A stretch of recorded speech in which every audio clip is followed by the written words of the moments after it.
I think that self-custody is not going to be dead. I think that there is going to have to be a group, a vanguard of people that do this and take it seriously. The revolution won't work without that. Everything under the spectrum is acceptable, but if you know what you're here for, you've got to put pressure against those systems, and that is by taking the self-custody yourself. That's what we make tools for those people.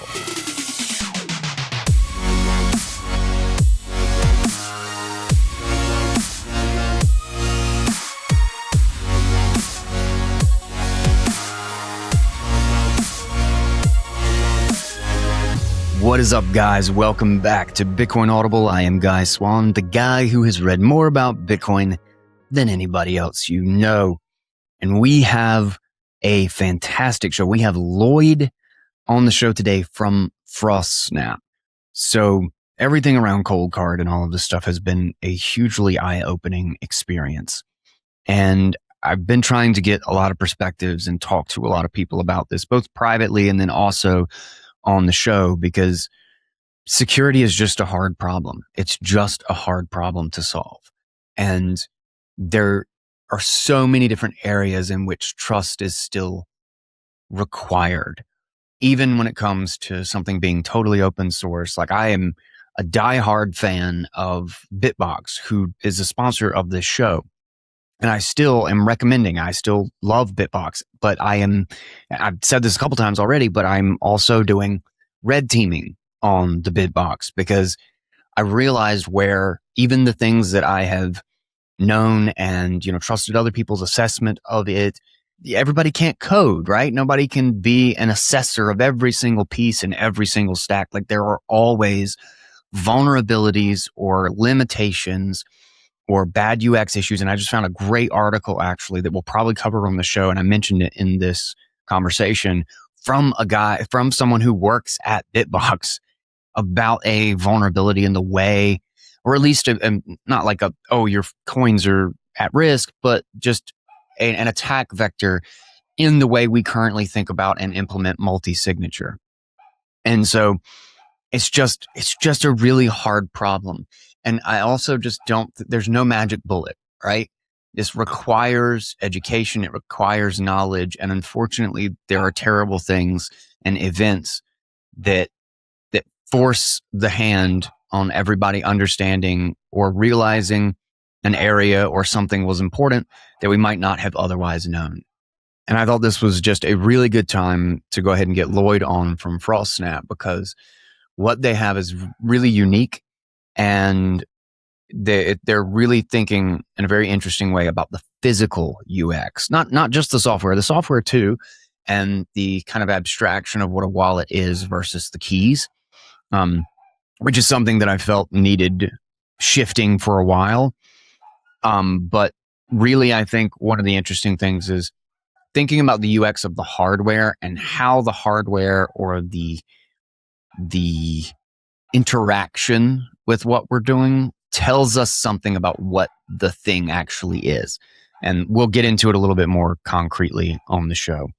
I do want to shout out Bitbox, just because they've, tried and true. They've survived the test so far and survived my own red teaming, but obviously much more competent people with a lot more tokens red teaming. And they have a fully open source stack and software and everything. And they've been a Bitbox has been a hardware wallet that I have known and loved for a really, really long time and used for a really, really long time.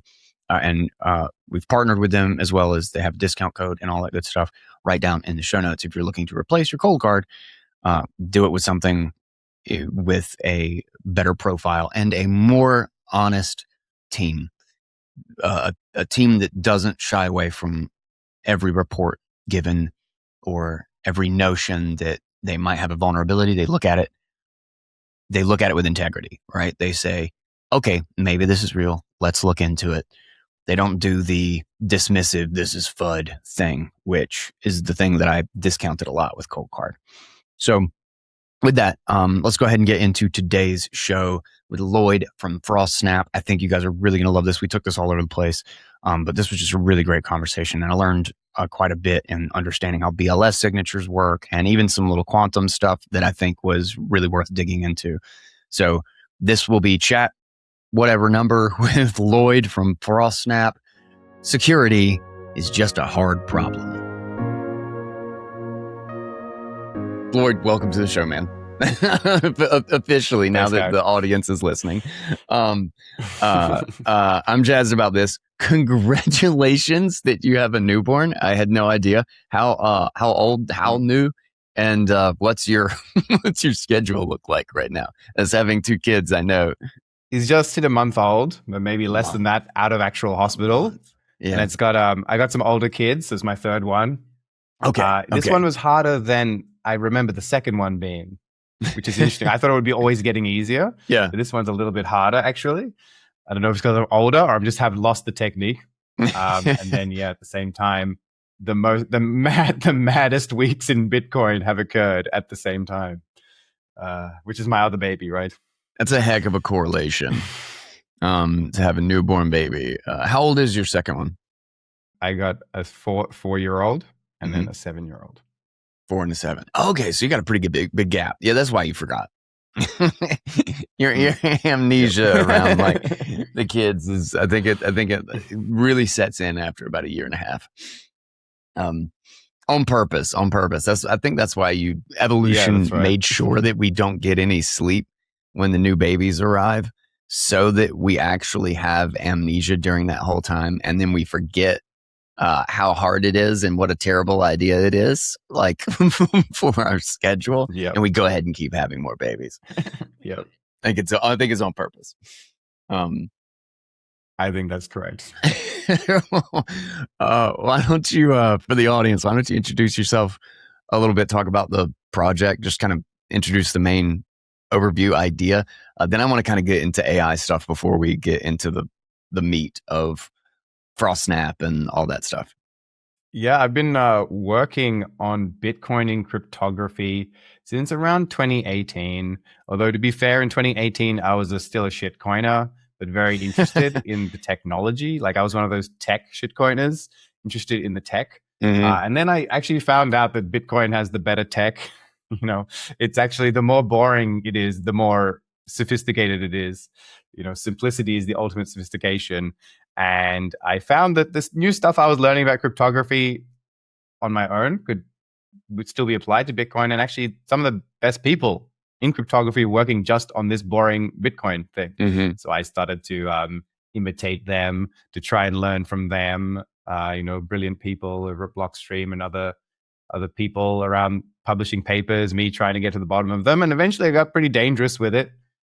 I eventually got on a grant from Spiral around the time of Taproot, where I was trying to look at the security of Taproot a bit more critically. And they noticed that, and they just said, here, I got some money. I started working on the Bitcoin dev kit as well around that time with Alicos. It's very early. And I still am on the board there, so I still try to help out with that. And then eventually I met Nick, my co-founder, at the Bitcoin Bush Bash in Australia, which is like this mini unconference thing we do, like in a country town. We just like pick a country town and everyone goes there. And we have a little, Chattanam House Rules conference. No recordings, no tickets, no money. And it's really fun. Barbecues and drinks. Nice. Sort of thing. Amongst Aussie Bitcoiners, I met Nick there, and he was working on like a little alternative to what Bitcoin? I forgot the Bitcoin payment thing that just got rugged by people. BTC Pay. BTC Pay, yeah, BTC Pay. He was working on an alternative to that in Python, so it was like a side hustle. I started talking to him, and he was really interested in cryptography, so I started teaching him what I knew. And he's working on this cryptography library that I maintain called SecP256K Fun, which is like a less serious version of the SecP256K1 library that everyone relies on for everything. And he picked up Frost, I think, on his own volition to say, like, this could be really awesome. Like, people are talking about Frost and this kind of thing at that time. So we thought I should, go ahead. Let's read the papers together. Let's get down into the the Greek numerals and stuff like that, and actually figure out how this works. And we did that, and it kept going, and then eventually we did like an experiment to put Frost into Fedimint sort of over a week. This was before clankers, and I can't believe that we did it. But so we actually forked Fedimint and like put it all through, and got it working. And it was exhausting working like through the week, but we really had a lot of fun. And then we met. This was in Malaysia, and we met our other co-founder Adam over there. He was building DIY Jade hardware wallets. He was an electrical engineer. Oh, nice. Okay. And we thought he was very awesome. And so we wanted to do something with him. And eventually over dinner, like someone suggested it, like, why don't we just make a hardware wallet out of it? And we started looking at it. So I'm thinking this could be fun. It started as thinking more like a seed signer kind of project, like something for the community to see how it could work. Mm-hmm. Like build it yourself kind of thing. It eventually became a private, for-profit thing. Because we sort of saw it would be very difficult to drive the full user experience and vertical integration you need to totally rethink everything. Mm-hmm. You just only sort of restricting yourself to DIY, build it yourself hardware stuff. Mm-hmm. Because there's a lot of stuff that has to change about how you think about the whole cryptography part of it. It's not like a drop-in replacement. It's like it's an opportunity to rethink everything, basically. And so we started to do that. And yeah, that was like early 2023, I suppose. Like it's beginning of 2023, and now we're 2026, so we're 3 years into it, and we have released our first product, and people are using it, and we are trying to make it great. Okay, so this is an area that I mean, if you've ever listened to the show, I talk about this, and I geek out on this like super hard. And it's interesting as well because like UX around multisig is in my opinion, one of the biggest problems around getting people to understand what they're doing and kind of like how things are associated. Like there's an interesting, and there's so many kind of like unique little perspectives about how and what to do with like backups and stuff. Like I actually just finally set up my foundation device recently. And it's funny how certain devices treat backups and try to lead the user to like a simpler method, because like the Bitbox does the little SD card, and I've always liked that just because it's easy. Like you put in an SD card and like, here's your backup, and I do it. And I just know to keep those things separate. But I obviously always just write down my seed as well, just because that's my habit, my ritual that I've built over years and years. But then Foundation had one that was interesting, that they give you like these cards, kind of like a tap signer-esque card, but it's like a multi-sig quorum restore your key, which I thought that was interesting. Yeah. You tap your card, and then that's part of your key, and you tap your other card, and then as long as you have two, your foundation and one of your cards, you can restore your thing. And I was like, oh, that's pretty clever, because I didn't even realize that in the setup process. Now, Frostsnap, is the actual wallet itself called the Frostsnap? I mean, the device itself called Frostsnap, or is this just the software? I forget exactly if the naming convention is. We call them Frostsnaps. We do call them that. Okay. So they're both, it's both things. So it's like Bitcoin and Bitcoin, the currency and the network. Yeah. We need some branding, some person to go through everything and rip it all apart. But we call them Frostsnaps. Well, Frostsnap actually like makes, because you're snapping it. You snap them together. Like, that's like, I can already see the commercial, right? It's like the Kit Kat bar. It's like, lead me through the interaction, because a lot of people on this may have not seen the device and like how it works. Yeah. So first, like, what even is Frost? Probably some people are probably not there. It's good to start there. So Frost is, well, I mean, you were just mentioning Foundation, right? And you have this device and you have these backup cards. And I have one too. I actually haven't looked in technically what happens there, but I'm guessing it's what's something called Shamir's secret sharing going on there. Yeah, I think that's what it is. Which is also what happens with Trezor's backups called Slip 39. They do Shamir share, but you have words in that case. And so these are mathematically splitting up your private key, like your main private key, basically. This is what all these schemes do, is also what Frostsnap does. So you have, and it's split up into thresholds. You need any 2 out of 3 or any 3 out of 5 or whatever. And this is what Frostsnap does. The difference between Frostsnap and these things is that those secret shares are not just backups. They are also on devices, and when they also sign with the secret shares. Okay, so when you use the secret the cards from Foundation, you'll tap them and you'll get back your seed on your device. Yeah, so you'll get it all back, but it'll be reconstructed in a single place. Like with Frostsnap, we generally keep the shares separate and they never get reconstructed, and we actually sign with the shares. And so when you sign with a Frostsnap device, you're actually not producing a signature that can go on chain. It won't work on chain. You're producing a Shamir secret share of a signature. Okay, so you have a Shamir secret share of a key on the device. And when you sign, you produce a Shamir secret share of a signature. And then any 2 out of 3 of those signature shares will produce the signature that goes on chain. Okay. And actually on chain, there's a single public key. Okay. Yeah, it looks single. That's funny. I didn't even realize that's how it worked. Okay. Yeah.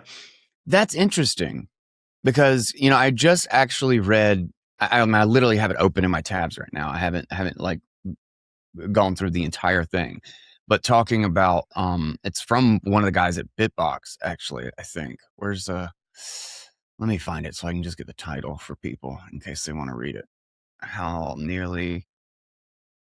Benma's blog.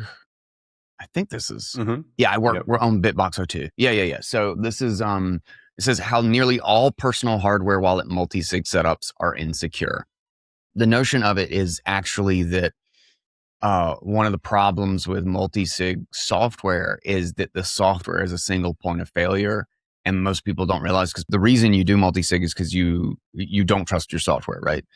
And so you assume that if it gets compromised, you want to make sure that your keys are still safe, and thus your ability to interact with your Bitcoin are still safe.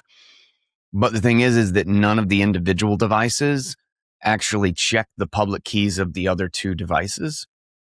So the software wallet can actually always trick any individual device with a fake address that's actually not generated from all 3, but is generated from multisig with whatever one you have plugged in at the time and 2 of the attackers. So they can just put in 2 fake keys, and your one device doesn't have any idea, because it can't read the public keys of your other devices. It has no idea whether or not that's a valid address. It knows that its key is there, but the attacker is explicitly using the software to trick you in that context. And I thought that was like a really interesting attack vector that I hadn't considered, and making the software a really big vulnerability in multisig. Not that like it's been exploited or anything, but like that's a huge consideration. And Frost, I had not dug into the technicals yet. That's why we're doing this show, is I wanted to get these details. And the fact that it's Shamir secret sharing means that all of them, you do know the public key, that there's only one public key. There's only one signature. And I thought that's really clever, is doing multisig just with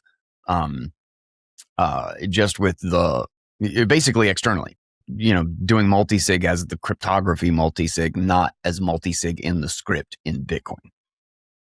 Yes. So that's a great point. Like you can do multisig with, devices correctly if you really know what you're doing and you really think through everything from the ground up. But I've talked to people who sort of seem like they seem to think that they're experts on it. And I asked them all the steps, what you have to do, and they miss that particular step, for example, or they miss some other step. And it's like, oh man. So that's an interesting one. And it doesn't happen in Frostsnap on the key generation step, because everything is sort of in one place, and this key generation is interactive. So you've kind of got to have the devices online together anyway, right? So it's sort of like a bad thing, bad Frost maybe, that we turn into a strength.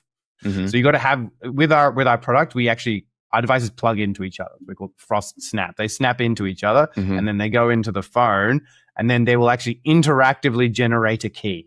Because they're generating a single key that goes on chain. No one device gets to choose the key. And in fact, we don't allow the devices to choose the key amongst themselves by themselves. We actually make the phone or the laptop also be part of that key generation. Even though they don't get a secret key from the output of it, they do contribute public randomness into the key generation. And that means even if we send you 3 malicious Frostsnap devices, actually, we won't know the key. So even if like they all had bad entropy, like, a la Coldcard, right? They all had like 0 entropy during this key generation.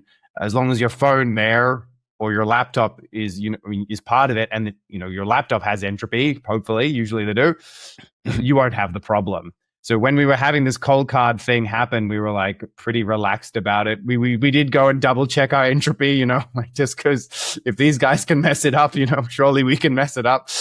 It turns out all good. The hardware TRNG was getting a little less entropy than I expected, but still way above, what we needed. But we were not in a state of panic during this time because we know that the phone and the laptop is also involved in it. So we have another thing that has to fail. And so, so you have these devices all come together. They all, including your phone, laptop, is all generating the same single public key that goes on chain. The devices get each secret keys. And then you have to look at them, and we invested a lot of work into making this check really easy. This is the check that makes sure that all those devices are on the same page. When you do traditional multisig, what you would do is you would look at the descriptor that they got and like turn 2 device screens on at the same time and look at them both. But usually you have to have a descriptor backup anyway. So because if you lose that, you also lose all your money, which is another another problem we don't have in Frost.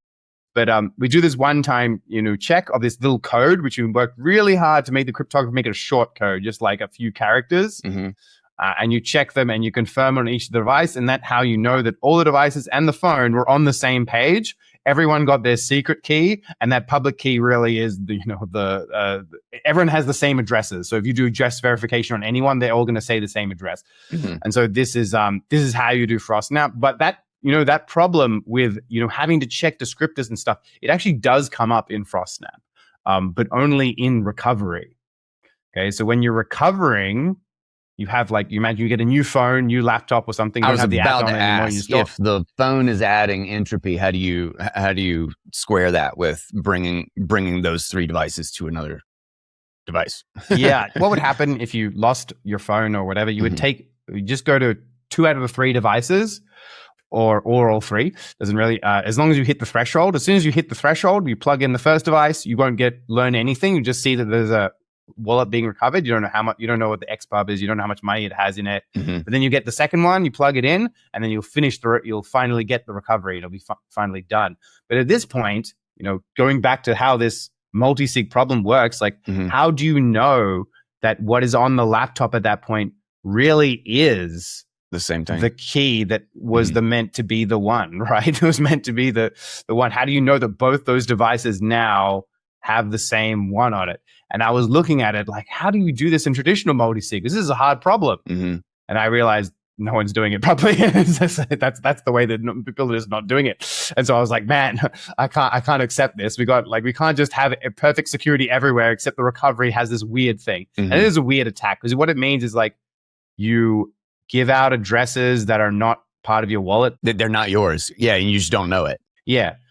But in this case, you're recovering, and so you're probably trying to spend the money and not receive new money. But in the case you are trying to receive new money, and before you sign any transaction, what we did is we put a little trick actually in the backup format. It's very obscure, we're deep in the weeds now, but we put a little a MAC in the backup format. So it's 1 byte check. So that when the laptop tells you, okay, this was the public key, this is the public key you're a part of, so that you can verify addresses, we actually have a little check, a little hash check that we check that we've already hashed our secret key into the backup with the public key, and we have a 1 byte check there. So the guy only has a less than 0.5% chance of tricking you. And we felt like this was enough to stop the attack. Since it's like a very obscure attack and is not being done to anyone, like a 0.5% chance of the device just screaming loudly and saying, nope, this is a full-on panic. You've done something. You're trying to cheat me. A 99.5%. I was about to say 99.5% that it could, and 99.5%. Yeah, I got you. Exactly. And that's each device, I suppose. So it's like... we thought that was good enough to just protect us, say, some peace of mind against this extremely obscure attack. But there are so many edges, right? And if you really consider seriously the laptop to be malicious and to be a very clever attacker, there is things you can do, and it's very tricky. I mean, one of the things you can say is that you can never actually get good security for a novice user in these kind of situations. Like a novice user can just be told like random bullshit to send all their money to this address and get double it back, right? You can never guarantee that much. The only thing you can guarantee is for an expert user or someone who knows what they're doing and they're following the instructions. Because anytime that malicious desktop wallet or even a malicious hardware wallet can tell you stuff that's to do the wrong thing, right? And if you trust it, you may lose it and may lose it all, no matter what. Yeah. So what you're saying is security is easy. Is that what I'm hearing? It's important to get the guarantees such that if you have an expert user, you guarantee they do not lose money, right? And they follow the steps. That's important. Another thing we did in Frostsnap, like I alluded to it with this laptop generating or the phone generating entropy, is we were like the only hardware wallet, I think, that actually has that property that if we ship you malicious devices, we can't take the money. As long as you have the right app, right? I mean, it is modular, this condition that you have the right app.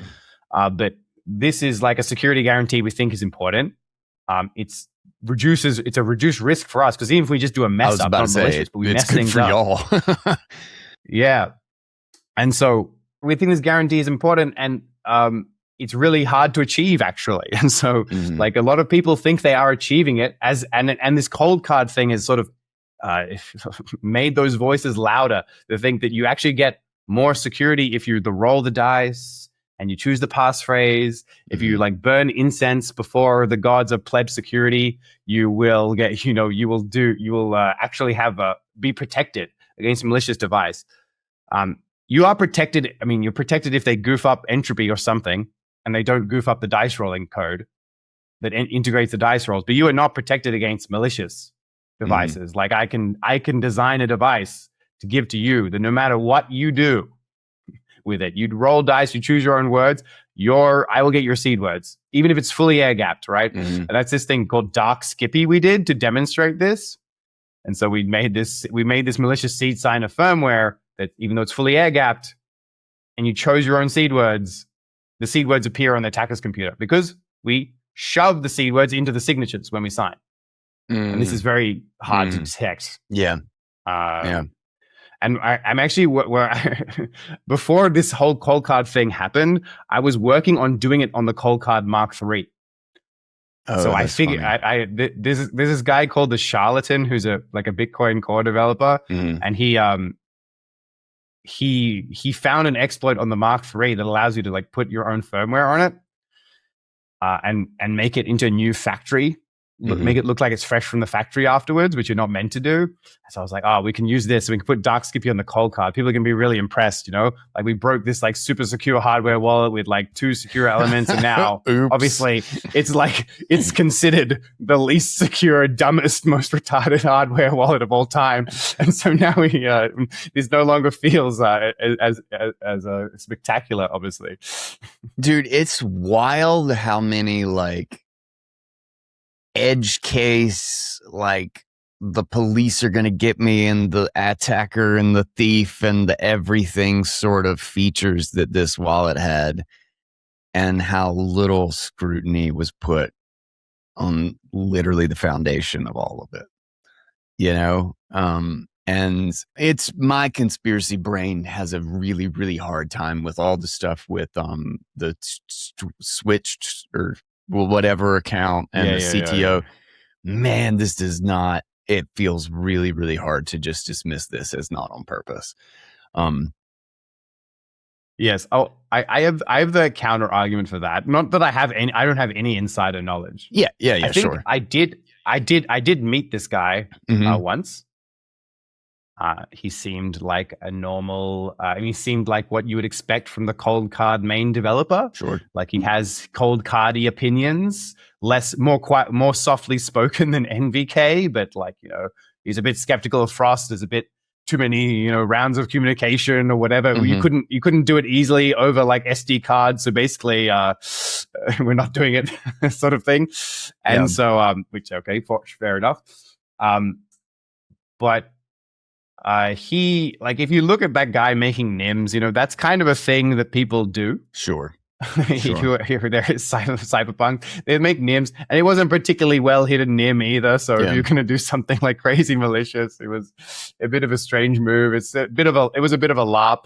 I think that he made this other library with different intellectual property, right? So they made it with a different license, and that's probably why they sort of said, "Oh, we're going to make a new." What was the license? So they made this like Bitcoin. It's like a normal MIT open source license, but it's Bitcoin only. So you're not allowed to use it for shitcoins, basically. Okay. And so I think it was something like, to me, I imagine the conversation being NVK's like super hard on intellectual property, and most software he was engineers doing it just to get around NVK's like protection. So it's like, all right, NVK, I'll just make this like over here, and I'll use a NIM so it doesn't look like we're endorsing like. Or it doesn't look like I'm, stepping out of the bounds of the Coldcard intellectual property, policy, and I'll just we'll make it Bitcoin only sort of thing, and we'll make a libNGU, and it'll be cool, and hopefully like the community adopts it a bit, right? And but we don't want them to adopt the Coldcard stuff, because the Coldcard stuff is they're super super special, but like this basic stuff over in libNGU, like get random numbers, it would be helpful if more people in the community were using that. And vetting it, and unfortunately that plan did not work for him. I think nobody was using libNGU apart from Coldcard, and it was actually a very difficult to spot problem once you had created the mess around it. Okay, so the real problem is the mess around that code and the mess of the architecture of all the different layers. But once you have all these different layers in there, it was very hard to spot. I went through all the clankers that were available, before Kimmy K3, basically, and none of them found it. Actually, only except for Kimmy 2.7. So the Kimmys were good at it, but no one was using Kimmy 2.7. So the main ones like Claude and all these things, they didn't find it. The ones that existed, before that era, before the new frontier bump, I guess. And so my colleague Nick was looking for this bug. He even asked it for like entropy before, like 6 weeks earlier before the hacks happened. He asked like, is there like an entropy problem in this code base? And he asked Claude 4.8 to find it, and it did not find it. And so I looked at a lot of models, and they do not find it. People claim strongly that this model does and this model doesn't, but using an actual prompt given by an engineer on this very, looking for these kind of issues, it did not find it. Can you break down a little bit more specifically? Because I've gotten various different explanations, but can you break down in as simple language as possible? But a lot of nerds listen to the show, so can you break down exactly how the bug is and why it was so hard to point out? Like basically, to also take the opportunity to steelman this was an accident and this wasn't on purpose argument as well. Yeah, I mean, I think the all I know about why it wasn't, it just doesn't. I don't see. It's a very clever scheme. It is like, because the thing I would say about why it wasn't an accident, because there is so much. It was an accident because there is so much smoke around this code. Like there is so many problems with it. So it's like a galaxy brain thing to be like, oh yeah, I'm gonna like hide a problem with randomness amongst all these other problems and then ignore people on the other problems. I mean, because it's an interesting strategy, but if I was trying to do it, I would try to move. Everything would look beautiful right around the very it would be elegant pristine and, subtle problem. Yeah. Yeah, the way he did it, I mean, the way that it happened is still probably a very good way. Like these compilation flags and things like C, compile time filters. This is probably a good way to do it because it's very hard to reason about it. You have to go through different files and be like, oh, that thing flag, and is it not defined or is it equal to 0 and whatever? And oh yeah, the hardware RNG is no longer enabled. That would be clever, but I wouldn't put so much, problems around the RNG because it gets people looking at the RNG, and people complained about how the randomness was generated. Humans, clankers were also complaining about the same kind of things, and it really was like a ridiculous system for the Coldcard, like the 1x1 Bitcoin only hardware wallet. This code should be pristine. It should be like the best code around generating random numbers in the industry, and I'd never looked at it before, and it was totally weird. But people who had looked at it, like James OB, had looked at it, and he said he recalled what I would have said as well. It's like there's this Yasmerang RNG, and no one knows why it would be anywhere near this code. Because Yasmerang RNG is not a cryptographically secure RNG. So why would this code even be in there? And it's being called and doing weird stuff. And it's like this weird circle jerk of moving around randomness that like doesn't actually do stuff. Like actually randomness is super simple. Yeah. So randomness is, entropy is very easy to, it's once you got it, it's very difficult to get rid of it. You don't need to mix it around or anything too much, right? It's like, it's random. So if you take a random number and you add a non-random number to it, it's still random. There's no way to reduce randomness. Like randomness just propagates. It's like chaos, right? It's like it infests everything. Once it gets in there, it infests everything. Yeah. And so you just need to get some randomness out of the TRNG, and that's all you need to do. Yeah. That's all you need to do. It should be like the cleanest, clearest thing, and it should be clean and clear by like engineering necessity so that you can know, like both on the verify side and the application side, it's safer if it's clean and clear, and you can know that it's safer if it's clean and clear, like you don't need the hand it around 15 times and do jump ropes and crawl under the wall. Like it just stop with the gymnastics. Yeah. So the RNG you should use, like anyone would recommend who does any of this kind of work, is called char 20. Okay, this is probably the RNG you should use. And so that you would take randomness out of the TRNG, like try and do it in a clever way that look what the hardware manufacturer says how to do it. There's sometimes you can get it too fast or something. There's a certain time period that you have to extract over to get the certain amount of randomness you want, because there's like a physical process, right? It takes time to get more entropy into it.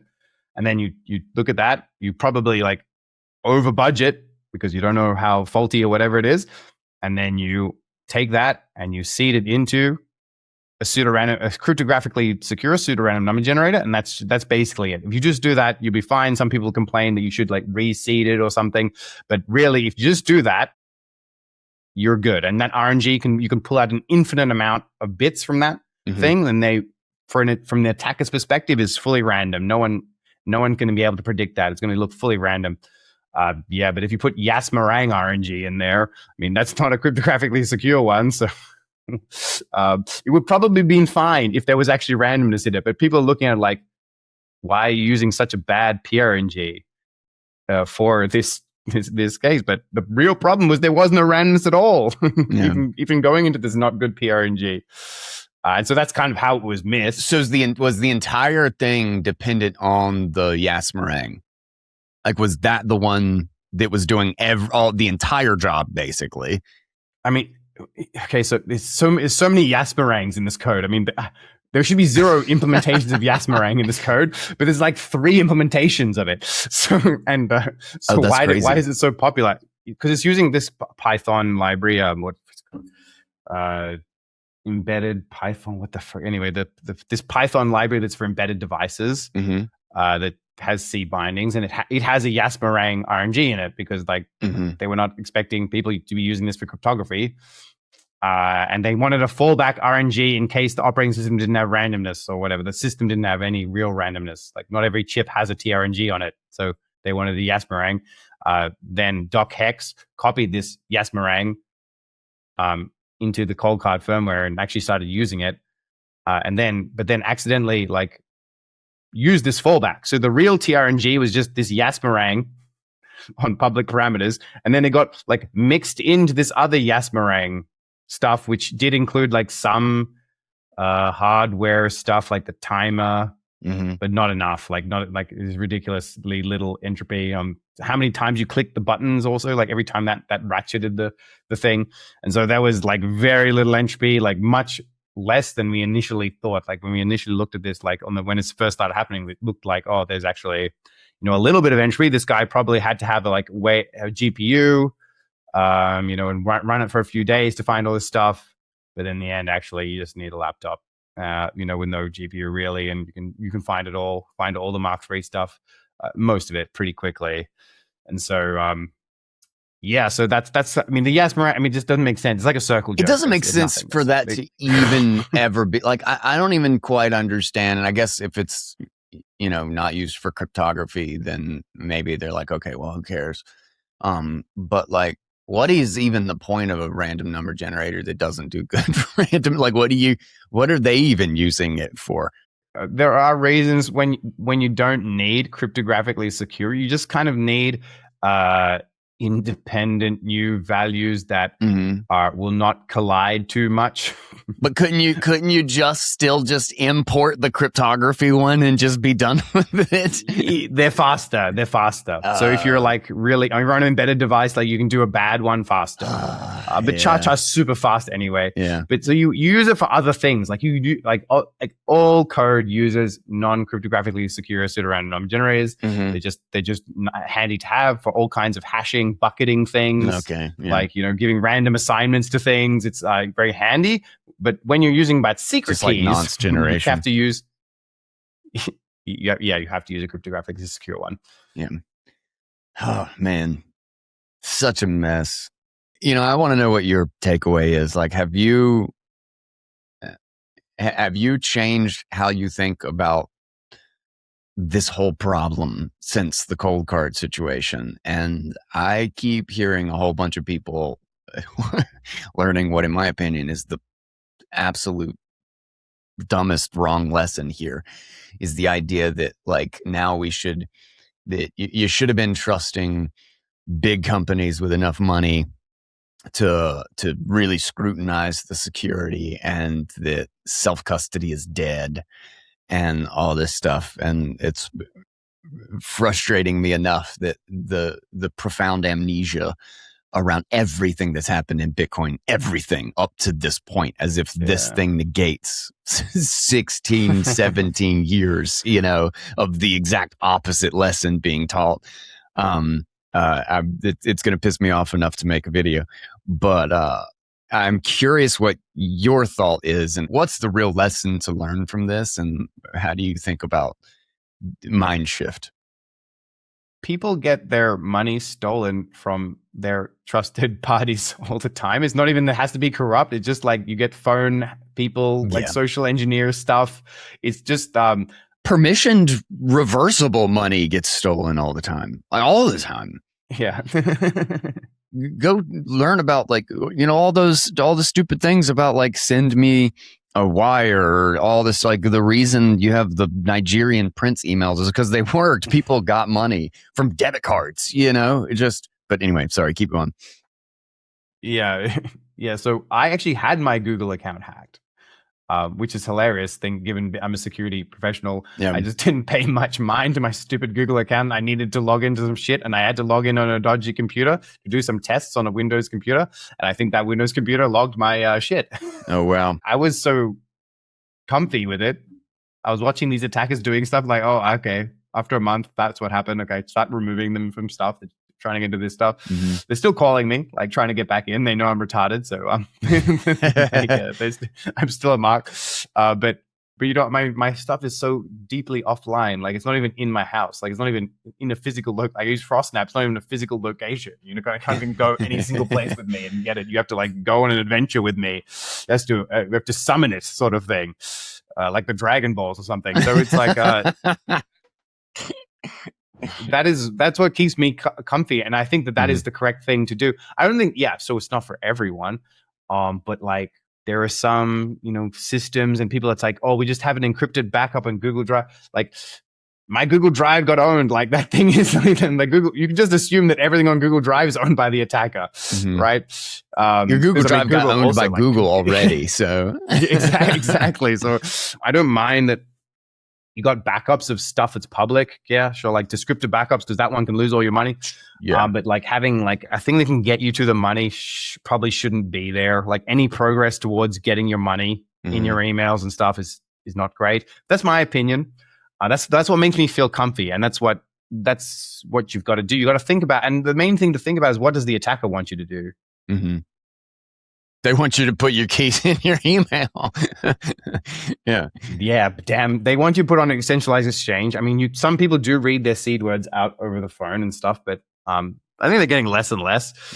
And so yeah, I mean, I think it was just 2 days ago, I heard of someone who just had been stacking for like 8 years, and it was like Bitcoin only, and they sent it to the most reputable. They ended up like a little over $500,000, and they sent it like days ago. Sent it to the most respected, largest Australian exchange, all of it, and then like within moments, it was sent from it because they had like they had like accessed his email or something, and they'd just been sitting and waiting because they saw the account to the exchange, and so they were able to validate and confirm the withdrawal, and it was gone. So there's your use the big centralized exchange, right? But if it's on an exchange, it's also on your computer. Yeah. So your computer is your hardware wallet, because that's the thing you're logging into shit with. Yeah. And so that's what I recommend is like, log into your stuff on like a different computer, like a different clean computer, which is not your work computer and not your, doing stuff computer. Have a separate laptop for all, like, even if you're interacting with exchanges, it's still better. They still may not rug you, but your laptop could rug you. And so that's one piece of advice. I think that self custody is not going to be dead. I think that there is going to have to be a group, a vanguard of people that do this and take it seriously. The revolution won't work without that.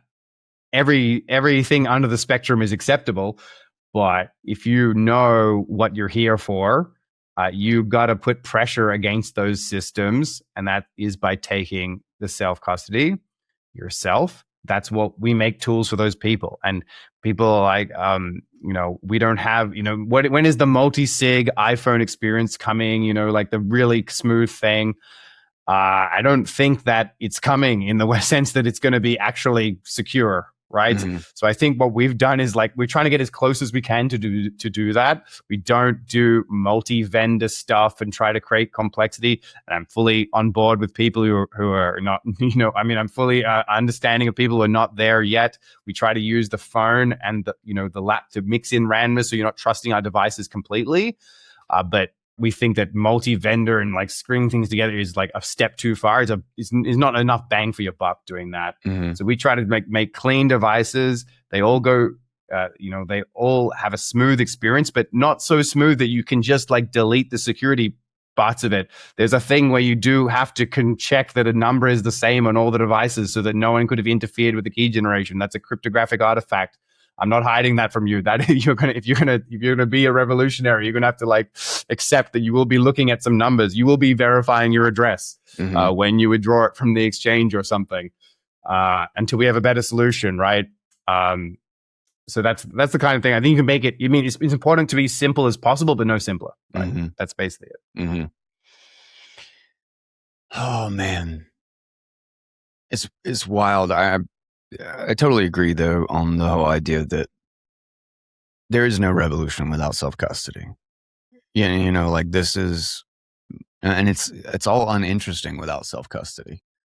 You know, it's barely interesting. Like there's some worthwhile things to like look into in the context of custody, but almost all of it is a derivative of where and how you can change the self-custody.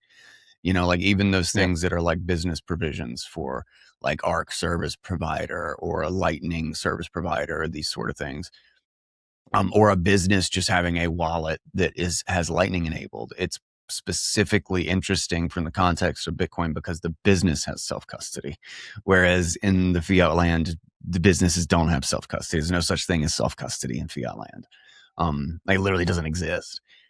So anything that like Bitcoin can actually provide, a sense of proof of reserves, always goes back to where and how you implement self-custody and the layer where in the hierarchy you can actually have the verification of this is the Bitcoin, this is how much there is, this is exactly who owns it, and this is where it is not permissioned.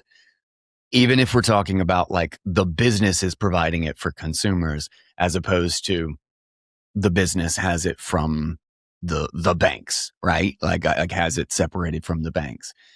So kind of like a spectrum, you know, it doesn't really matter. It's always just a spectrum of self-custody of like, how good is it? And that is the degree to which the economy, the system, the money, the people can actually resist fiat.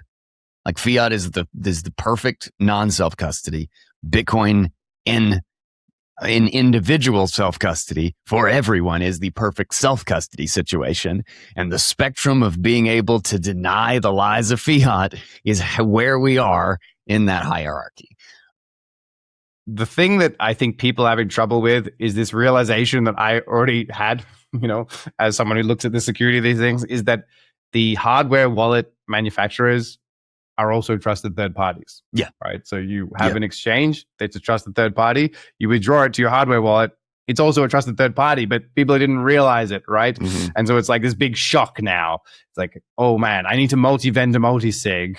Right. Or, you know, somewhat more misguided. I need to like roll 1 million dice and stuff. Mm-hmm. You know, and it's mostly comfort stuff. Like, cause I'm looking at this artifact and I cannot fit it into my brain because they were not really told this so much. Like, I mean, there was sort of there, but it was like, yeah, I mean, it's you know, dismissed as such a low risk counterparty risk, you know, that it was like, I don't need to push this every time, you know. I mean, that was exactly how I treated it. It was just like not something that felt the need to mention all the time, but yeah, well, I tried to mention it. I would always say, listen, because I'm trying to sell a product, right? So I'm trying to tell everyone, like, listen, a hardware wallet is the only one that you do not trust it by itself to generate a random number. Mm-hmm. Okay, so there's two signs that you trust the hardware wallets: when they generate the seed for you and when they sign. Mm-hmm. Both of these things have randomness in them, mm-hmm. and if they're left to generate the random number at either of those two times, they're a trusted party. Mm-hmm. And so what I was trying to tell people, but I always also told people, listen, you don't need to be worried about this. All these hardware companies are great. You know, like we're very lucky to have such brilliant people working in Bitcoin hardware security. We do this because we're a new company and we don't want to have people trust us. And we think that this is the right model going forward. You know, mm-hmm. These are great companies. Don't worry about it. Obviously, that was I was wrong. I thought I was being diplomatic or something, but I was being like, just wrong. Yeah. You know, this was the issue. It is strange behavior. So, you know, to buy a USB stick, right, that is for storing your life savings. Mm-hmm. And the manufacturer knew you were going to put your life savings on it. And anyone in the supply chain knew you were going to do that. And then you just like plug it in and it tells you some words and like, yep, I'm going to put my life savings on that thing. Right. I mean, that probably has to die. You know, like I think that probably has to die. And so I think, I mean, people already knew that. That's why there's seed signer, like people are into that stuff, mm-hmm. like DIY. They're all like trying to find the sweet spot, right?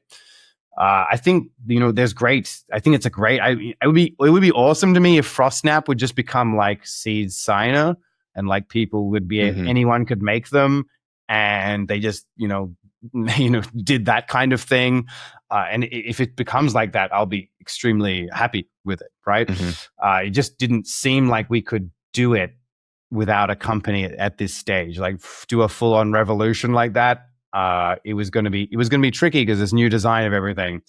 And so yeah, I think the seed signer. I mean, the problem is the seed signer thing. It falls down. It falls down because like of the thing we demonstrated in Dark Skippy. Like if you just take the SD card out and replace, like I find someone's seed signer, I put a malicious SD card in there, all the money disappears because it's not just about generating your own seed. It's the signing time randomness as well. And this is just an artifact of the cryptography we use. We could actually, if we could go back in time, I would say round Taproot, let's consider BLS signatures again, which is what a lot of other cryptocurrencies have used. And these BLS signatures don't have randomness in them. And they're very efficient. It was just seen at the time as like a bit too exotic for Bitcoin because they use a different kind of elliptic curve. And now everyone's using them. Explain how BLS signatures would be different. Like what's the... BLS signatures are like very wonderful. They're kind of like, they just do everything perfectly. Firstly, they don't have randomness in the signature. So none of these attacks at signing time work. It's a fully deterministic signature. I was about to say, it's fully deterministic? Like... Yeah, it's fully deterministic signature, but it's still a secure signature scheme. That's kind of amazing. So it actually, every signature is also like creates, it's a verifiable random function, which is kind of cool. So like anytime, if you have my public key and I sign a message, like that is sort of a random, it's sort of a randomness beacon over that message. So it's because it's deterministic and no one can predict it. It's like I can like flip a coin or something, or like choose an outcome of a lottery, and I sign like this is lottery number 57, and then that signature is like chooses the winner or whatever. And I couldn't control it myself, right? So it's like it's cool in that way, but it's also very aggregatable. I was about to say, does it allow like CISA, kind of like Taproot does, or Schnorr? But it's better than CISA. It's like ultra CISA non-interaction. So cross input signature aggregation. Yeah, we have to interact to aggregate them.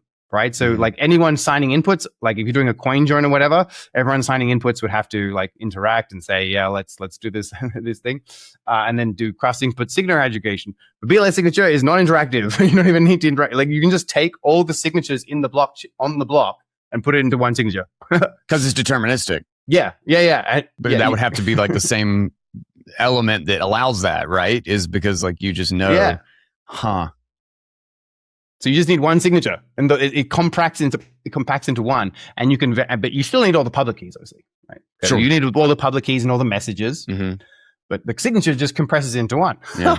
It's kind of amazing. Like it's incredible. It's a fantasy land of signature schemes, but it was too fantastic for us back then. Well, it was also new, right? It was less. It wasn't that? I mean, less tested or less. It was less. Was it decades? Well, when it was, I don't know, 2004, this kind of stuff. It was early 2000s. Okay. I can't remember exactly Early 2000s. when this kind of stuff, but yeah, early 2000s. We would have been an early adopter of it at that time. Like Ethereum still wasn't using it and stuff like that. Okay. Now, like everyone's using it. I figured just on the idea of like always be the most conservative possible scheme and stuff kind of makes it make sense. But in hindsight, it's like, well, damn it. In the end, though, like, yeah, is it actually conservative? Because now, like, Seed Signer would be a much better product if it was BLS signatures. Because, yeah, that you could have the dream. Like, oh, I don't have any state on this device. I don't need randomness at all at signing time. So I do choose my own seed, right? I go through choose my own seed, and now I am secure. Doesn't matter what malicious thing you put on there. And I can even share my Seed Signer with you. Like, it's a dumb signing device now. That's what the creators of Seed Signer were thinking. Like, this whole stuff with secure elements on this stuff, we just need a dumb sign device. All it needs to do is take this stuff and produce a digital signature. That's his one job. Why is it doing this extra jobs, like producing randomness for you? You should choose your own seed words, and then it just becomes a dumb signer. Simple. That's the most secure thing. Like, simplicity. Dumber it is, the simpler it is. Usually, the better. There's just fewer ways to attack it. Yeah. Unfortunately, there's this randomness thing at signing time, which means Dark Skippy is possible on them, and which means it actually goes from being like a fantastic idea to like a NVK's kind of right. Anyone who finds that thing is like tamper with it in 5 seconds, can take all your money the next time you sign with it. I mean, there's still ways of using seed signer like appropriately. You just put one seed signer with each seed word, and you just use it as multisig, and you don't, if they get your seed signer and tamper with it, they got your seed words anyway, right? So it's like you keep them together and you hide them, so you can still do it, right? And it's kind of what Frostsnap is basically. Frostsnap it's like seed sign, doesn't have like a pin number on the device or anything. So we don't do that. We just say, keep your backup and your device together and put them in different locations. And yes, if your wife is creeping around you, she may be able to steal it, but you have bigger problems then. You have to, you're protecting against people like doing home invasions who want you to, coerce you to get the money. They can't do that. They have to go to a different location. They have to go to, a professional's place with a 9 to 5, and they have to knock on the door and get your thing over there. That's what we make it really difficult for them. You have the difficult job though, and it is a difficult job. And this, once again, it's not the iPhone experience. No one gives you the information, like where do I hide my devices in which locations to keep my life saving secure. Like you have to have people you love and trust and stuff. It's not organized for you by the app. It's like, this is a real world question for you. Like, do you need a safety deposit box? Do you need a safe at home? Like, what do you want to do here? This is just the Lego building blocks of what you're going to build, but you do have to build that structure. So it's not too different from seed signer in that way, I think. I'm curious.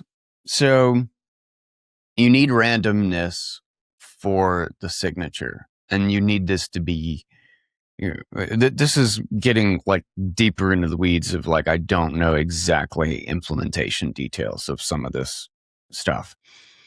And break down exactly why you need randomness in the signature. And I assume that specifically means you can't reuse the same randomness for the second signature and the third signature, right? Like it needs to be fresh every single time. Why 100%. Exactly is that? Is this because you can begin to take multiple signatures and reverse like information from those signatures to get back to the private key? Is that basically what's happening? Yes. I mean, think of it as like a one-time pad, basically. Okay. It's something like a one-time pad. It's like you generate a random, like a single-use encryption key sort of thing for your private key. And that's sort of like what you're thinking there. So every time you use this randomness, you sort of add it to your private key, and like, here's the signature. And the signature is the hash of the message plus the randomness plus the public key. You hash it into a value, multiply that by your secret key, then you add this randomness on there. That stops you being able to recover the secret key structurally from that value, which is the signature. And so the signature ends up being this sort of addition of all these different components, and then also that public nonce randomness. BLS signatures do something totally different. I will say that everyone who's like, loves this topic is already saying that, you use this deterministic nonsense. So actually it appears random to everyone who's looking at the blockchain, but actually you as the signer, and this is what seed signer would do, it was not using like a TRNG to produce this randomness. It is hashing the secret with the message to produce like a pseudo random value. So you can produce the same randomness a second time with the same details. Basically, with the same message. You're allowed to do it with the same message. Gotcha. Yeah, you're allowed to do it with the same message. So you just produce the exact same signature every time you sign that exact same message. So every time you sign a transaction, it's the same transaction. It's always the same signature. But you cannot verify the device is doing that without having the secret yourself. And so it doesn't actually. You can try and interrogate it a bit. It just moves it. It doesn't really solve the problem. Yeah. Without getting too ridiculous, how does BLS solve this? BLS doesn't have the randomness. It's very weird, a funny structure. I was about to say, but like, why does BLS not need the randomness? I guess is the question. Yes, BLS. So BLS is very cool. So think of it like this: with SecP256K1, which is our elliptic curve on Bitcoin that we use for everything, we have like two worlds. We have like the secret key world, and we have like the public key world, right? Okay, so signatures, like we said, they actually live in the secret key.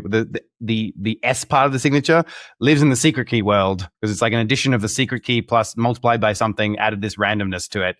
And so that's where the signature is like, and it has these two worlds. But BLS is actually like 4 worlds, okay? So there's the secret key world, then there's actually two public key worlds, if you like, two group element worlds, and they don't actually go to each other, that they're isomorphic to each other. And then there's a third world called the target group. And so it creates a little add-in like a diamond. There's 4 of them. Anyway, so your signature actually ends up being not like one of these in the secret key world. And so that's why you don't need to pad it with anything. It actually ends up being in this public key world. Like your signature is a public key, something like that. It's like a group element. It's a group element rather than a field scalar. And so what that means is what you can do is this pairing operation, which takes from these 2 middle worlds and it pairs them together and sort of multiplies them by magic, and you end up in the top world. And so when you have a signature, you have it in G1 or G2, which is these middle worlds, and then you will take the public key in G1, the signature in G2, and the message. You'll hash the message, and you'll do this this merge of the 2 worlds, and you'll end up in this final world and be like, oh yes, that is the multiplication of them. So actually a BLS signature is so damn simple. You take the message and you just you take the message, you multiply it, you map it into one of these 2 middle worlds, and you multiply your secret key by the message. Simplest damn arithmetic you could imagine, and that's the signature then. And you can verify that there's no one else who can produce this, like your secret key multiplied by this group element apart from you. And so anyone who can verify that with this special pairing operation can say, yeah, that there's no way that this guy didn't sign that. He definitely had his secret key to produce that group element. And no randomness is needed. So it's very cool system. But you can't. How does that not leak information to be reversed? If you're. I mean, I know I'm just missing. No, it just can't be reversed. So like your public key, right? Yeah. It's like your public key cannot be reversed to your secret key. And same principle here. Yeah. So you multiply your secret key by the message public point. Before then,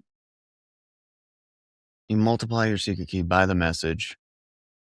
Yeah, and that produces a point, right? So that's the same thing as going from private key to public key. Yeah. Okay. So when we go from private key to public key, we take our secret key, we multiply it by a point. Yeah. We go from secret key and we go to public key, and that multiplication produces the public key. Mm-hmm. And here it's like the same. That operation is the same to produce a signature. You actually take the message, map it to a point, and instead of multiplying it by the standard element G, which would normally get your public key, you just multiply it by the message. And then, bam, you've got a signature. So you've basically just got an additional point. It's kind of like what Seed Signer is doing in the sense that they're using the hash of the message as their pseudo randomness.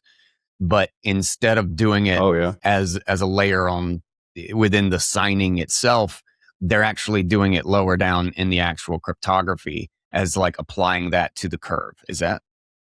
Yeah, they sort of don't do it in the secret key space. They're doing it. The message is getting hashed into a group, becoming a public key. The message hashes into a public key itself, and then combining it just like you would normally combine public keys after that. The message itself just becomes part of the public key. Oh, that's an interesting. I never thought about it like that. But yeah, like that's interesting. Schnorr signatures. Yeah, we're multiplying something that's a hash of the message with the secret key. But that if I gave you a hash of the message with the secret key, you would get my secret key. You would get the secret key. Yeah. Right. Yeah, but with BLS, we're hashing the message into the point on the curve to make a public. Damn, and that is a clever ass trick. That's crazy. Oh man! But you could also do this with you could try and do this with SecP 256K1. The only problem is no one could verify it. I was about to say, couldn't you do it offline? But then you run right back to the problem of, well, your device is still doing it. You can prove it's the right point but that's basically a Schnorr signature anyway. So it's like proving it's the correct public message point multiplied by my secret key is the same as doing a Schnorr signature. Wow. So that's crazy.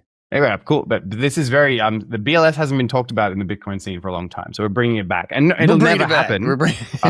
It'll never happen because of the quantum stuff. Because the quantum stuff, obviously that will break BLS as well. Mm-hmm. And so the conversation ends there, right? It's like this quantum computer stuff is happening soon, and then so we can't have nice things, so we have to like prepare for the terrible quantum signatures and not do nice fixed seed sign and all these things. Maybe in 10 years the quantum stuff will be all either totally ruined everything or people figure out it's totally impossible, so we can have BLS. Yeah. I'm still on the fence about it. If you look at it from the theoretical perspective of like, okay, what are the mathematical structures that make the supposed quantum undoing easier? The rapid improvements towards making the theoretical need for quantum states to basically, find the path of least resistance from public key to private key has been like, damn, it's like, oh, we need 1,000,000 qubits. Oh, no, we need 100,000 qubits. No, we need 50,000 qubits. No, I think we can do it with like 22,000 qubits. It's like it just keeps ratcheting down. But then from the practical implementation side of like how many legit qubits have we done to actually run and, reverse the, a factor, something, the prime numbers out of something, it's like that doesn't seem to be moving at all in the opposite direction. Like the top is climbing down. Like, what's the requirement? But this thing has just been sitting here. Like I still have yet to see somebody do a 2-digit number. like, like 27. Like, can you factor 27? Like, and it has not actually been done successfully. Certainly not faster than a conventional computer. It doesn't do it. Like it flat up. Like they flat out. They can't get the qubits to do that. Yeah. Yet. So those gates they need to do that kind of computation just don't work. Yeah. Totally. Yeah. They may be able to create these gates in the future. It's a massive question because it's taken this many years and no one can produce the single gate. Even like just putting two of these gates together, everything. It's like, well, there it is. Noises off the charts. Yeah. So they gotta really step up their game. I found this massive improvement in the Shor's algorithm from Google. And then also the funny thing is Google wouldn't tell us how they did it, right? But eventually the clankers, like some clankers figured it out. Like some people got the reverse engineered and they started improving it and they like doubled the efficiency. So Google said, they 20x'd the speed they could break things, right?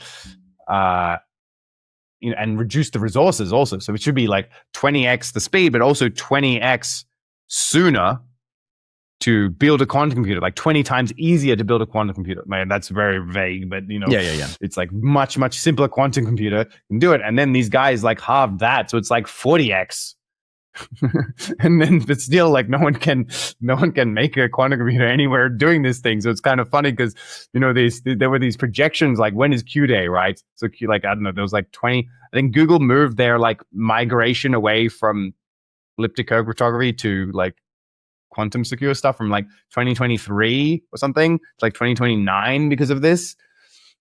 And people are like, oh, Q day is like coming in 2029 now. It's like, but hang on, like if you just 40x'd something, like it was coming in 2023, it should be coming like yesterday. If you just 40x the thing, like you just made it 40 times easier, it should already be here now, right? It should have landed at 2022. I don't even understand. Yeah, I mean, clearly we were not even 2% of the way. We were we're not even 2% of the way towards quantum computers then.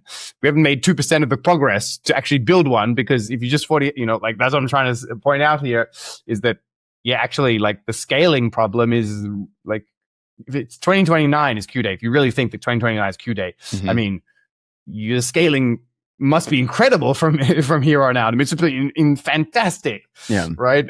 Because right now we don't do anything, but we're just about to get like a few qubits, and then next month it'll have to be like a 50x that, and it just explode. So I think it's not going to do that. I think probably next year we'll be in the same position as we are this year. I don't doubt that breakthroughs are possible. Yeah, and they are getting much better at manipulating these subatomic quantum systems or these quantum systems. They're getting much more precise about it. they're making all kinds of progress there. Everything is making progress. That's kind of Yes. the we should have an insurance policy side of me says that, like, it's hard to deny there is progress. There is progress, especially in the context of, like, there were multiple ways to implement quantum gates, and things seem to be all leaning in one direction toward the neutron. I can't remember exactly what it's called, but neutron is in the name. Oh yeah.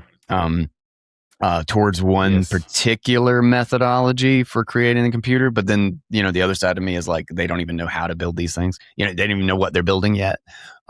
So the neutral atom. It's a neutral atom. Thank you. That's what I was looking for. And it's interesting without a doubt. I would say that this like going between different architectures, I mean, it just shows you how early you are, right? Exactly. I mean, like if you had settled on a particular architecture like 10 years ago and you were iterating, it's like, it's not really working. That's where it's getting nervous. What's the new hot thing, right? Yeah. So it's like, it's at that stage, like, which means it's still very early. But of course, like, it could, like, that's the same way AI was moving between all this different machine learning bullshit. Mm-hmm. Of course, it was the transformer, this large language model that ended up being the thing that's unreasonably effective. But also that thing might not exist. I mean, quantum phenomena are limited in their number. You cannot make you can make a better GPU. You cannot really make a better electron. It's like the same. You're stuck with them, whatever they are. And so you're kind of like, it's possible that quantum computers never exist. I still think that that's a like distinct, viable possibility that it never ever happens. It's totally on the table. Yeah. But like you said, the risk is too high to do nothing about it. Mm-hmm. So this is the difficult thing. So I have a lot of opinions on that. I'm like skeptical of quantum computers, but I think we should work right away to have the most amount of coins that can be quickly migrated to quantum or already migrated. Like we should be able to migrate today. Mm-hmm. But I don't necessarily think that means you have like a quantum secure address. I think that just means you can put something in a leaf, in a taproot address that's a backup. Mm-hmm. So you can disable the key pass spend, and then you can, fall back to the quantum spend. So you can just get everyone on there. Well, I guess you could basically hide the size of it in a quantum leaf. Yeah, you have a quantum leaf. That's interesting. I didn't think about that. No one sees it. You could basically forever have it in a quantum backup plan without ever actually having to pay the cost until quantum supposedly lands or starts to show up. You could have like default that. You could just like push that into every wall. It's like, let's just throw a quantum backup plan just in case.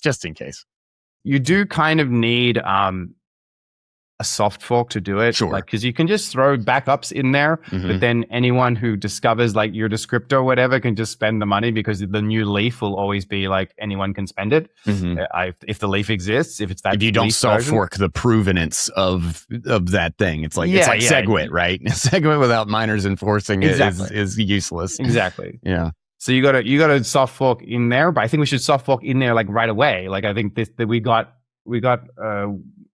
Soon we have this Shrink's excellent proposal from the Blockstream guys, Jonas and Nick.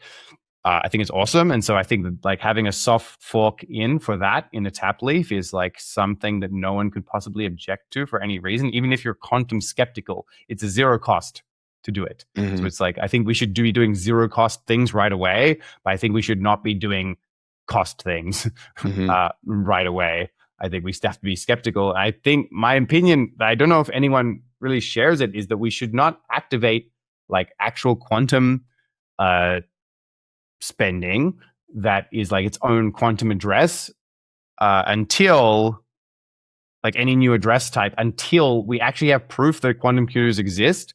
And I think that proof should come in the form of actually breaking elliptic curve cryptography like on Bitcoin, like have a challenge that is like a smaller elliptic curve that should give us some time, like 160-bit elliptic curve rather than 256-bit.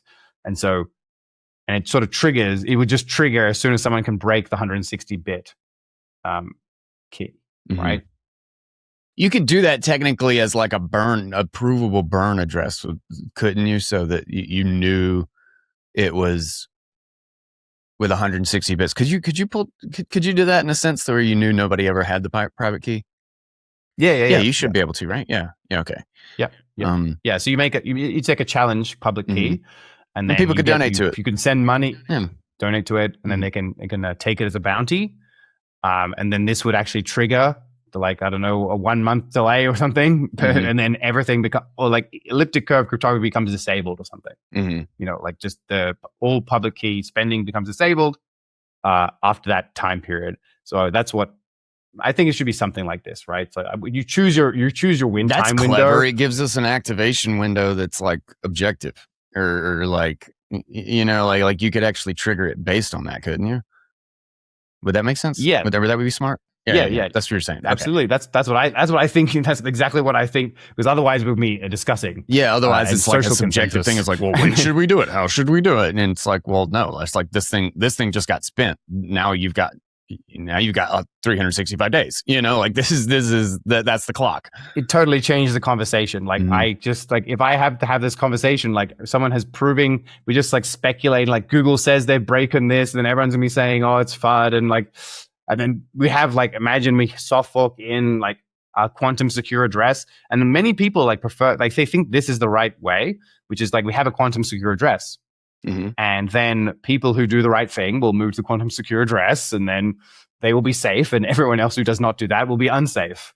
And then that's just like, let the chips fall where they may. And I think that makes sense for many Bitcoiners, because it's like, I mean, it's sort of like the roll dice thing. Like I rolled dice against my Coldcard. That's why I didn't lose my money. Like I did the right thing. But I actually don't like any solutions where people lose money at all. So I really value the solutions based on how much money is stolen, basically. Like that is the benchmark. It doesn't really matter if you did the right things or not do the right things. Like if you just followed the protocol, then you shouldn't lose your money, basically. And so that's what I would like to do, is sort of make it so that there isn't two groups of people, like the protected people and the not protected people. Like we should try and be all in the same boat together. And then elliptic curve gets disabled. I would say, like, we're going to hard fork to get that money back, right? If we can, right? So there's other things you can do with people who have got their money frozen from this soft fork that's triggered by this quantum event. You can migrate them using proofs. They can proof that they have the BIP32 seed, like as a zero knowledge proof that gets very big, right, on the blockchain, like several kilobytes. It's going to be more expensive for them, but we can hard fork and allow those coins to be spent by a zero knowledge proof. And so eventually everyone has their money back. And so that's what I think, like over the long term, we want to go for the solution where everyone gets their money back and zero money is stolen by quantum computers. And I also don't want us to end up in a situation where quantum computers never exist and we have this like mess of different addresses. Yeah. And, they were never justified and people end up paying like 5x the fees, or even worse, we preemptively like force everyone over to quantum addresses for no reason. And set, for no good reasons. And we nerf Bitcoin by like, a 5x in terms of the amount of transactions. Like, I don't want to make Bitcoin worse unless it has to be worse, unless it has to be, nerfed.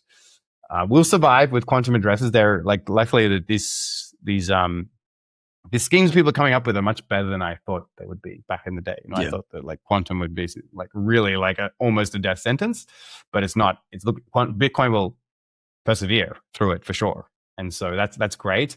I still think we shouldn't make Bitcoin nerfed just because someone might be claiming. It has to be objective. Like they gotta break something. Of course, people are worried. Like, what if the quantum attacker doesn't break the on-chain puzzle and they they just start attacking Satoshi's coins or something, or they just start attacking random people's coins and we don't have any trigger to like disable this stuff, and everyone's coins can be stolen, and that is a concern. I think it's just the least important one, just because I think it's like highly unlikely that someone develops a quantum computer just to attack Bitcoin and doesn't tell anyone about it, sort of thing. It's like a secret quantum computer, because you can attack Bitcoin with mining. Like you can attack, and people sort of seem to underestimate how damaging that could be, or how possible it is. Like it's like impossible in most Bitcoiners' mind that this could be a 51% attack. But if you look at the cost, the cost to invest $1 billion, like you could take it, like, and that's what it would be relevant to a quantum computer, you know, like you could do that. Yeah. I mean, look at how much money Elon Musk has. If you just spent his entire net worth on doing it, I think you would make some progress, right? Yeah. and that's one guy, right? So I would think it's more economical to do a normal 51% attack than do a secret quantum attack on Bitcoin.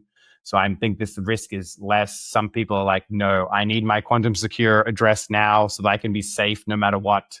And no one's going to invest in this thing unless we have that. So that's the pressure. And I think that's the tension. In the argument.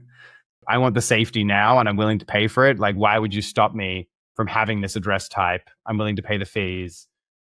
This doesn't affect you. I don't have like the strongest argument, but other than I think it's going to be a shit show. I think like, you know, Sailor's coins are right now secured on a very, you know, good multi-party computation, a bit like Frost, like what we use, right? It's like keys are split up and, you know, I mean, imagine losing that. I mean, we were talking before this started like multisig and how sort of weird and the consequences are of it. Like imagine if Coinbase wants to move out a key because they believe it's compromised and you use traditional multisig, right?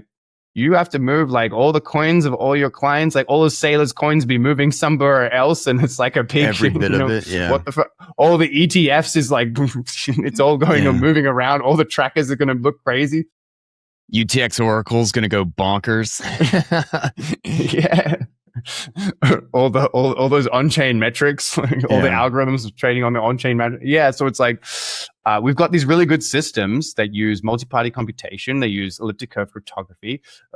I don't know, tens of millions, hundreds of millions have been invested in building them. And like, they're storing like hundreds of billions of dollars of Bitcoin, like, I don't think I want to get rid of them. And because then when you make this quantum secure address thing, I have a feeling like everyone gets pressured into it as well. So like it's kind of becomes like everyone has to generate we have to generate you know, new quantum secure multi-party computation, which may be okay, but it's going to be like, it's hard to compete then. It's going to be like one takes two because they're going to be hard to implement, I guess. But I guess open source, like, I mean, I think there ends up being competition, but it becomes it's less reachable, right? These secure systems that currently store all this money. I don't like that everyone's stored on Coinbase, but it's good that it's, you know, done well. And then I don't want it to be degraded and then move to like a more traditional multisig with quantum secure, making like every signature is 5x, and then you have like five signatures on chain because you can no longer do the MPC stuff. So it's 5x. That stuff. That's kind of why I think, yes, you should not have you should not have the option of a quantum secure address because it creates like a bad incentive structure around this custody stuff. But anyway, like I don't run Bitcoin. So if enough people support it, then, you know, that'll be the thing that happens. I'm curious. Well, two things. I really like the objective, like put it in put a significant bounty. Like that would be the question is, can we reach that threshold of incentivized enough to take the bounty address early before you can get, you know, Satoshi's coins? So it's going to take you 5 years from where you are to get Satoshi's coins. But today you can take the bounty.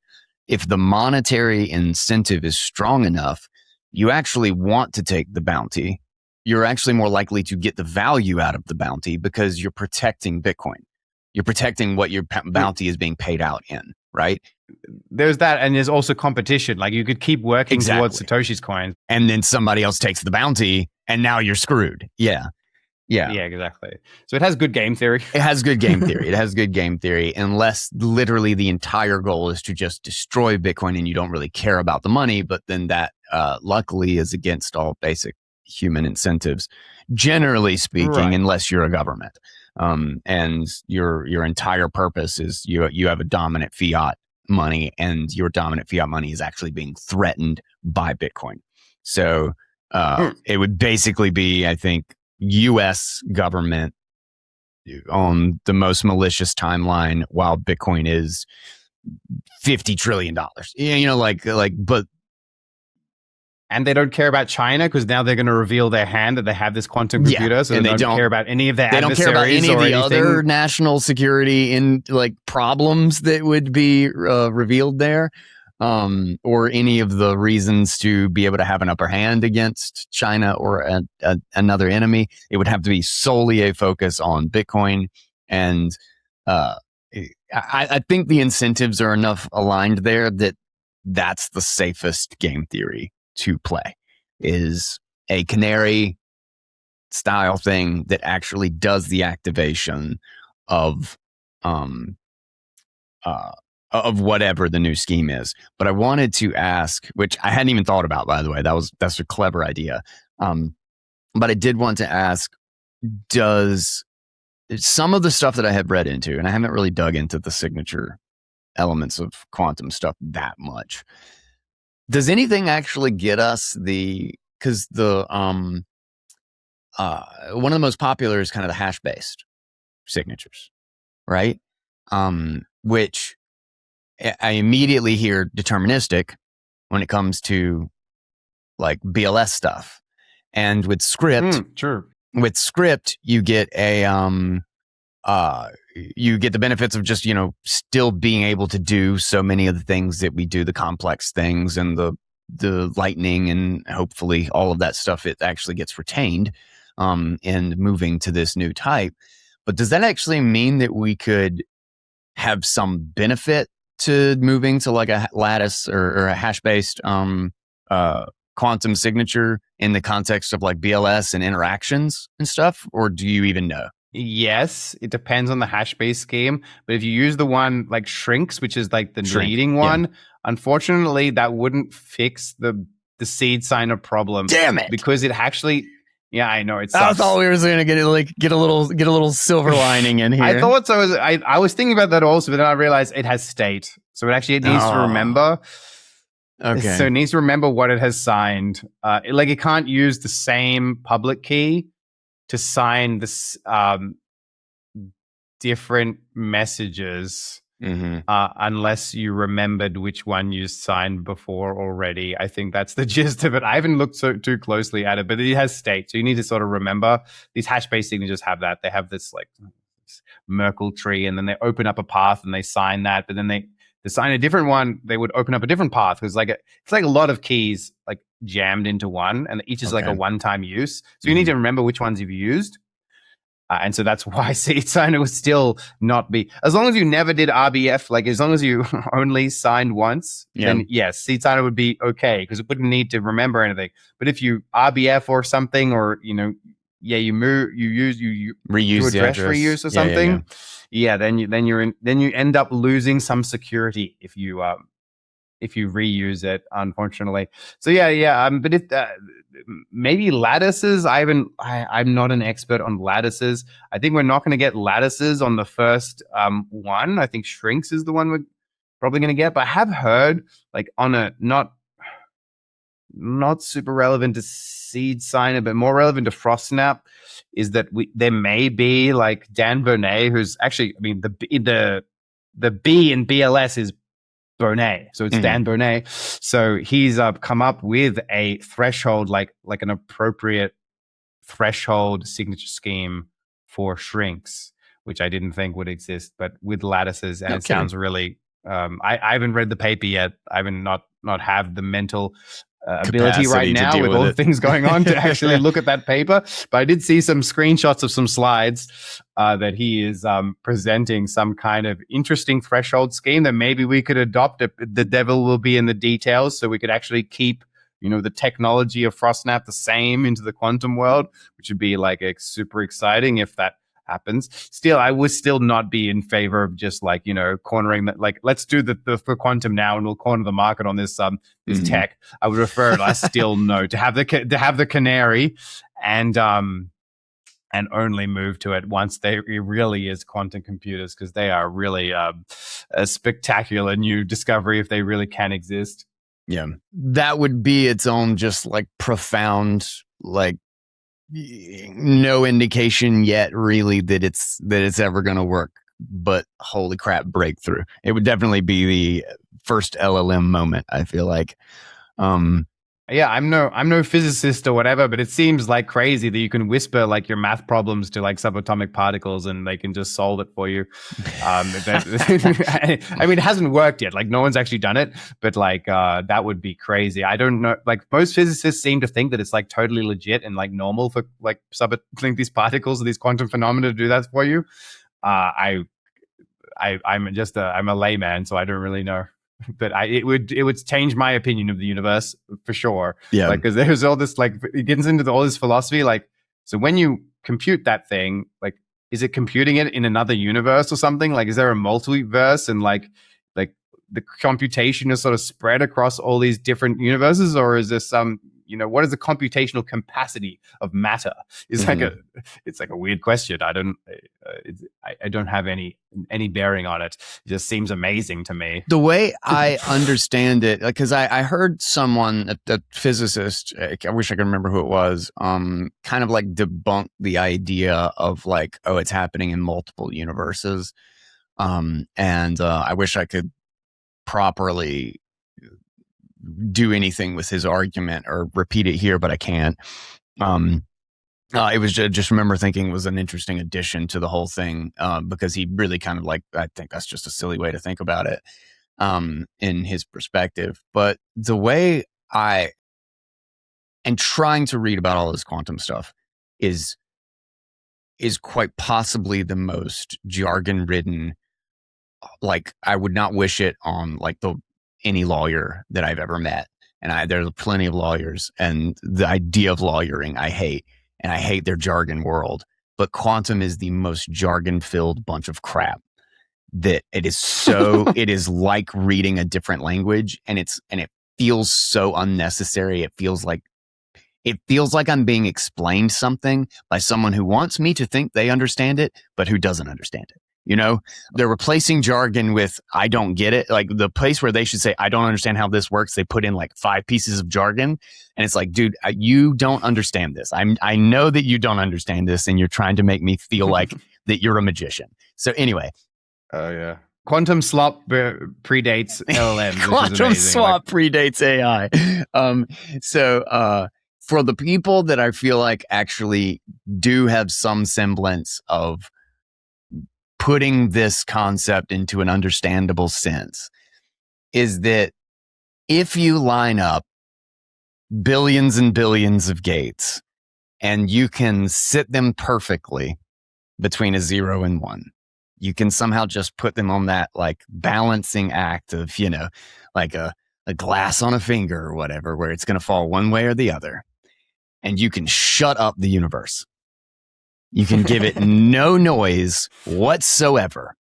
There's nothing, there's no wind, there's no water in this glass, there's no movement in my finger or heartbeat or anything.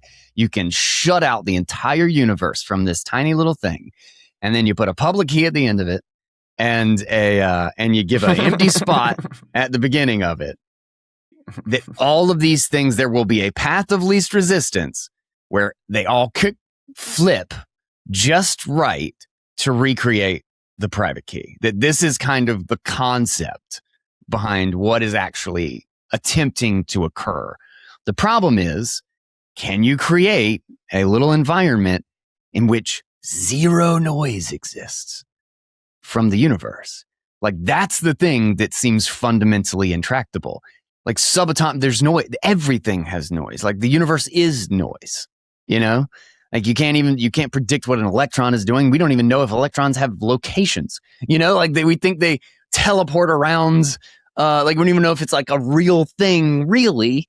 Like we have this theory that maybe it's a thing that like teleports in and out of existence. It's a field, but it's also a thing, but it's a field, like it just, like even our understanding of what those things are suggests nothing but noise in the concept. So like it seems like the physical reality of it may literally be intractable because we can't create a microscopic Schrodinger's box, right? But that possibility does exist, 0 Kelvin and shut everything, no temperature, no nothing. Maybe, but that's the funny thing. Normally we have to add energy to do computation. This one, you have to suck all the energy away. All the energy out. Yeah, that's a great way to put it. It's like zero energy, and then it just computes the most ridiculous computations very quickly. Like, I mean, how is it? It is a very strange universe if it's possible. Yeah. I was still, of course, it's strange anyway, but it's very strange if that's the way it works. I'm too smooth brained to get it to even get into it. I don't even try to conceptualize it. I just sort of I just try to see, like, okay, like the progress of this, like we were, how much progress is it really making? Because they can make not progress at all sound like a lot of progress. It's really great for marketing, really great for funding, yeah. That's their job. It's like you just check in on them every once in a while, and you just look at the top lab, which is always Google at the moment. Mm-hmm. Or you just look at the top lab and like, how are they going? How are the personnel going in there? Are they still the same guys? Are they LinkedIns? Are they moving around? What's going on over there? Are they switching from one architecture to another architecture? The CEO claims like it's the next LLMs, like it's the next transformer. Like in 5 years, we're just gonna be talking about quantum computers all the time. I'm not confident in that. Yeah. I'm not confident just getting the vibes of it.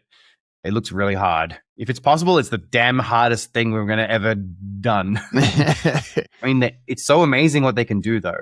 Like you have to respect the immense effort and achievement of the human mind to create these little environments where they can make like electrons spin around and like interact and become qubits. It's just incredible that we ever did that, right? As a species, whether it works or not, I don't know, but it's incredible. Yeah. I'm curious. We've already been going for like super long, and I hadn't even eaten breakfast. I just like jumped right into this with a coffee. So I'm gonna have to cut it off in a minute, and I got a prior obligation, but I did want to get a little bit into the red teaming stuff. Since quantum is this very distant, far away theoretical, maybe it'll hurt us, and instead we got smashed by a Coldcard bug and entropy bug in Coldcard firmware. Much more real and present threat.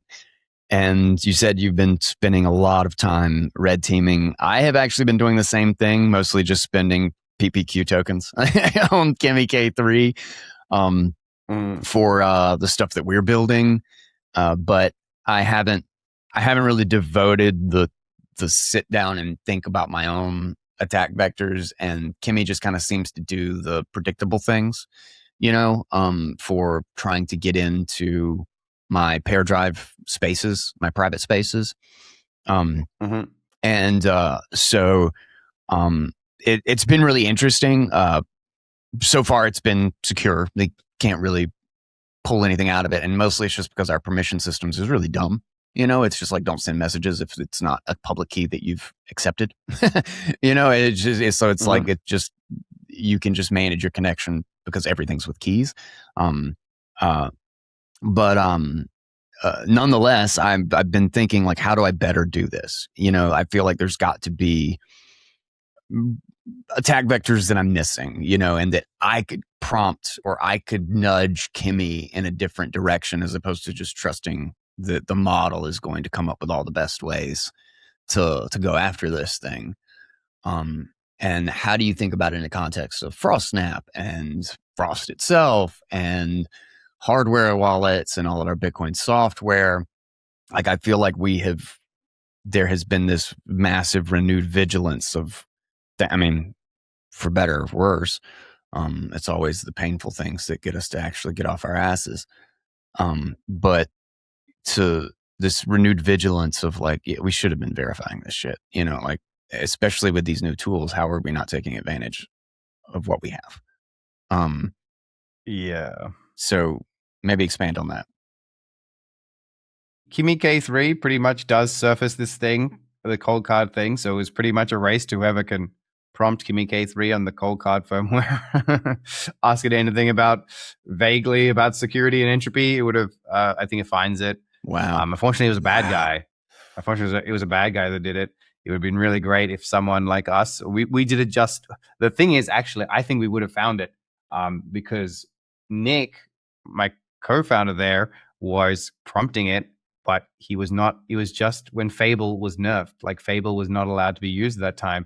So it was literally that day after it got nerfed, he started doing it. So if Fable was not nerfed and was not, didn't downgrade you automatically, I think Nick would have been the one to get it.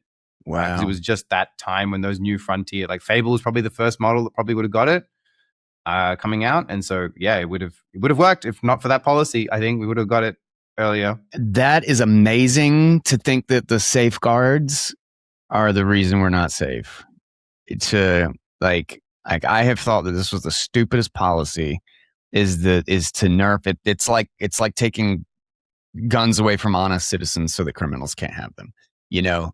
Yeah, and with Fable, they even like I'm on the cyber security program, whatever, with Anthropic, and they've looked at me briefly to see, like some AIs have looked at me to see briefly that I'm probably a security researcher or something, I don't know, and but they still downgrade you on the Fable thing, so you can't use the Fable thing. Luckily, I mean, I think Rob Hamilton is making progress there, building. He's got relationships. He seems to got like on the very deep like OpenAI security program, and he's got like the Daybreak Blue whatever defensive security models that it seems to be like the most effective right now. So that's a good change.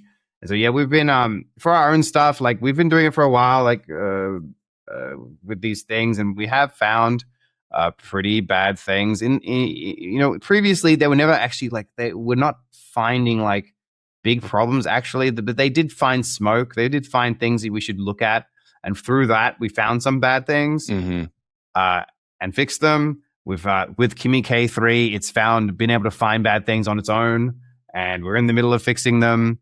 Of course, nothing like crazy like the Coldcard or whatever. Like you can we'll have new firmware upgrades soon, new releases. I think it's gonna be another 6 months of this kind of stuff, and it's basically only the strong survive, so we're doing the best to survive.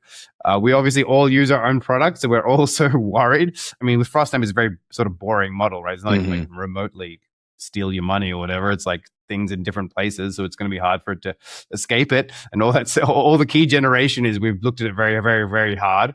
And so we know that all of our devices, have secret shares, and they cannot be, the secret cannot be gotten at. So it's kind of like at a fundamental base layer, very confident. But like other things, there are all sorts of wacky things in Bitcoin that you can lose your money on, or like have the appearance of it being gone. Even when it's still there.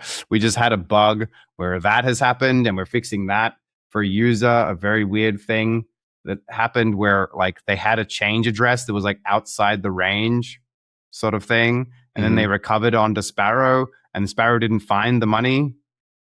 And so they looked like money was gone, and like this kind of stuff. Yeah. And it's like, there's stuff like this we're hardening up right now. We're just like going through deeply and getting all the Bitcoin stuff right, because actually like our project was a lot about cryptography and doing that right, and the Bitcoin was like a nice simple layer on top. We're finding like Bitcoin is actually, there's quite a lot to do there that require to get it right, and some things like no one really has gotten it right thus far, right? Some of them are weird, like change addresses. If my Sparrow makes a PSBT with a change address that's on my keychain, but it's like change address like 2 million.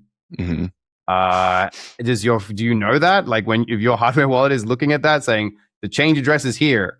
Some of them do, some of them don't. Some of them let you inspect it if you want to, but otherwise let you go through. And then what you'll find is like the next time you recover the thing or whatever, you can't find your money. And actually it might take some computation to go look for that money, and like who's built the tools for that. And so this is like, like a design problem that is existing in almost like everything.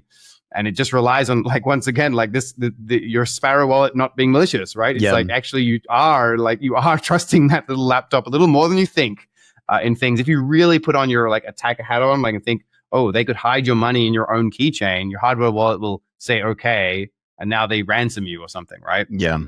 To go because you can't find it. Only they know where it is. You can probably write software to find it, right? With enough computation, you'll be able to find it. But it's like stuff like this. We're not thinking so deeply about these kind of problems. And now the agents are good at surfacing those things. And now we're like, it's a tool of thought. Like we're thinking all the time now.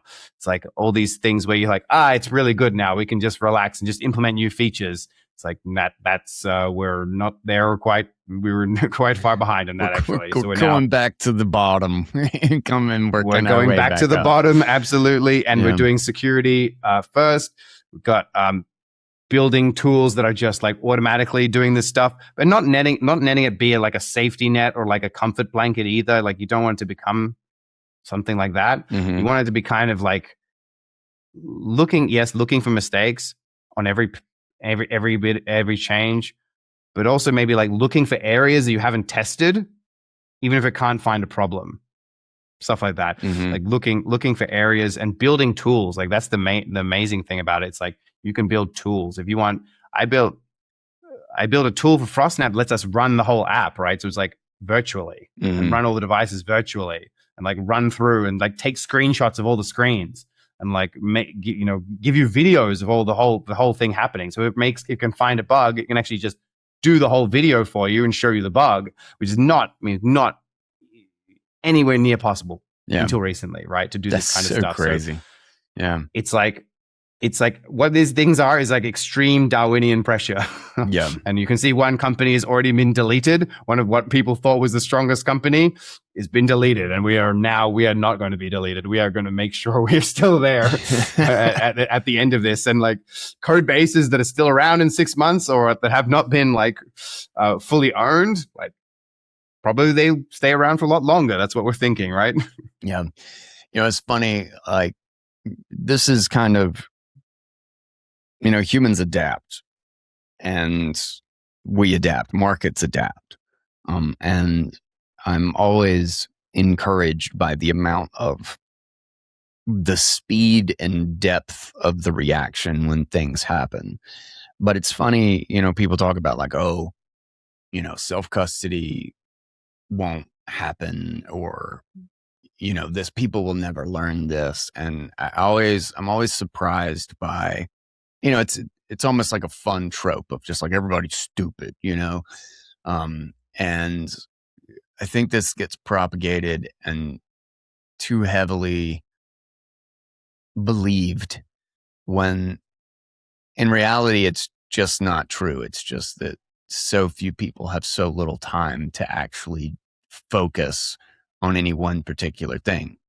If you have 1 million things in front of you that you could focus on or that you could learn, and you only have time to learn 7 of them, then of course you're going to look like an idiot because 999,993 things you don't learn. But when it comes to survival, like if the problems of self-custody, if the problems of fiat are all true, if we're right about those things, then we will all learn by necessity. Like it won't be a question of can we learn it? It won't be a question of, you don't own your money because, you're trusting someone else. Well, no, then that means that trusting someone else is perfectly fine and there's no problem with fiat. Otherwise, we're going to end up in a world where people just do understand, like they understand, basic mechanics and social relationships and mechanical relationships between things for the most part. They're going to understand entropy, what the idea of entropy is, and they're going to understand what the idea of a key is. Like it's going to become normal, or those things are not going to be problems in our lives. But if they are problems, if they are the determinant factor, whether or not your business ends up owning your money, or whether or not your business has to trust a government and the government takes it from them, or we live in a world suddenly where governments just don't take money from people, then I just don't see how there's not just a path. Like a 3-year-old's going to be able to understand this. And I don't mean it like they're going to be able to understand entropy. I mean it in the sense that like it's going to have to be so common if we're right about the problems of the world and the problems of the future. Because if we don't get security right, we just won't be, the world won't work. The world won't work where we're headed. Like, either it's going to become so normalized that we do get it, or we're headed into a future where the idea of kind of humanity controlling its future just isn't there anymore. And I think basic evolution dictates that now we're going to have to just figure it out. I think that's a great point. At some point, like people thought banks were very awkward, you know? Like, why wouldn't I just leave my money in my house? Figure out a check and deposit, and like, what is all this crazy? Is this a solution looking for a problem? You know, I just have my money here under my mattress. Like, what are you doing with? And then people keep losing it in rug pulls, like what from the banks collapsing. Like, what are you guys doing? And the banks acknowledged it, but actually, it was not viable. It was not viable to keep your shit at home, and it was all. So people learned the esoteric bullshit about checking accounts and checks and all that stuff. And like, it became super normal. And then you save for your kid's bank account and stuff. So I think, it just become normal. Not for everyone. Like, it's still like, it's not, it's going to be, it's like a vanguard that does this themselves, probably. But it's not a small club, you know, it's, everyone will know someone who does it. Yeah. But dude, this was a great conversation. I'm happy we went down the quantum route, even though Steve will just hate me for this because he hates it when I bring up quantum. But I think we actually had some fun threads to pull on there, and this is a great conversation. And I feel sad that I don't have a Frostsnap to actually play around with. I'm gonna break down. I've been on a kick of ever since this Coldcard thing. Like I told you, I just used my foundation for the first time, or started really tinkering with it, I guess. And I got another Bitbox and set up. I've been on a rampage of hardware wallets, and I'm probably gonna get another seed signer. I'm probably gonna check out Frostsnap. I think I'm gonna finally do the Spectre DIY. And play around with that. This was cool. And this actually, I learned something that I didn't even know about Frostsnap. So thank you for coming on. Is there anything else you wanted to share? Final thoughts, links, all those good details. Shout it out to the audience so they can explore. You can come follow me on Twitter or Noster, I guess. You'll find the links there. LL Forn on Twitter. No, what am I? Yeah, Zero Knowledge Goof. You can look for Zero Knowledge Goof. Okay. And then, thanks, Guy. It was a really great conversation. I listened to quite a few of your podcasts, so I sort of knew that it was going to be a good conversation, but I really enjoyed it. Awesome. All right. Well, shoot me any links or anything, and I'll hit you back when we get this put together and when we're going to release it, and I'll DM you or whatever. But thanks again for coming on, man. It's good hanging out. Awesome. Cheers, Guy. Later, boss. Do not forget to check out Frostsnap. Do not forget to follow Lloyd and stay up on what they are doing. And check out, obviously, Bitbox, our sponsor, and learn what you can learn.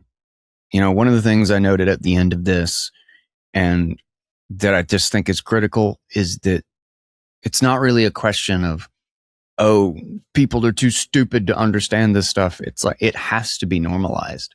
If we're right about any of the problems, if we're right about the problems of fiat, if we're right about the problems of trusting custody with someone else, and the necessary trade-offs that come with that, and the existential problems that build and cascade over time to higher and higher trust and higher abuse of that trust, in self-custody, whether or not it's hard or not, doesn't matter. It will be about survival. If you don't self-custody, you simply won't make it. If you trust and don't verify, you won't make it. And it will be exactly to the degree that we trust and don't verify. And that Coldcard is not contrary to that idea. I believe Coldcard is further proof of that. It just hit at a lower level than we have experienced before. It was a harder hit in an area that we have not had to contend with in a really long time. In fact, the only entropy bugs that I really can think of off the top of my head in Bitcoin have all been software entropy bugs, where wallets have been compromised. It's never been one in a hardware wallet, unless I'm missing one that I'm forgetting about. But I believe this is the first and worst of its kind. So I believe that rather than being contradictory to those lessons and the laws of what all this means and why we are doing things the way that we are doing them, I think it's confirmation. It's a wake-up call that this is just a really hard problem, and nothing will actually surpass the power of knowledge. That education will be important, and everywhere that we are ignorant, we will be victims. And that doesn't mean that, that means we have to all get a textbook of, cryptography or whatever. No. Understanding the attack vectors and how to mitigate them, understanding conceptually what is important to focus on and what is less important to focus on is 99% of the battle. And understanding where and why those things, each piece of it matters. And that doesn't mean you have to understand how to create, the perfect TRNG and implement it in firmware. To the contrary, it just means that you have to understand what you're trusting, and you have to understand, how to add some dice rolls. And no, I don't think that's too complicated. And if it means, life or death, if it means savings or nothing, then it will just be a part of it until we find some better solution. So, with that, a shout out to Lloyd for a great conversation, and Frostsnap for the things they are contributing to the space and the tools that they're building. As always, hats off to anybody who's completed anything. The amount of respect, there are people that give or do not give, I guess is the better way to put it, for a team that can simply deliver something, I believe is too low. And so even somebody who completes a book and publishes it, even if I think it's a bad book, I just have to hats off, because that's just a hard thing to do. Who completes a hardware project and delivers and has open source tools and software and makes it available to people and tries to make a company around it. Hats off. Like it's moving the needle forward. Failures move the needle forward. Near misses move the needle forward. It all moves the needle forward, just like a failed proof of work. Maybe you didn't find a block, but that doesn't matter. You're moving things forward and you're adding to the difficulty just by participating. So hats off to everybody. Hats off to Lloyd and the team over there and what they're doing. And check them out. Get yourself a Bitbox. Hopefully you enjoyed this episode. Follow him. Links and details all in the show notes. Discount code. And I will catch you in the next episode of Bitcoin Audible. And until then, everybody, I am Guy Swan, and that's our 2 cents.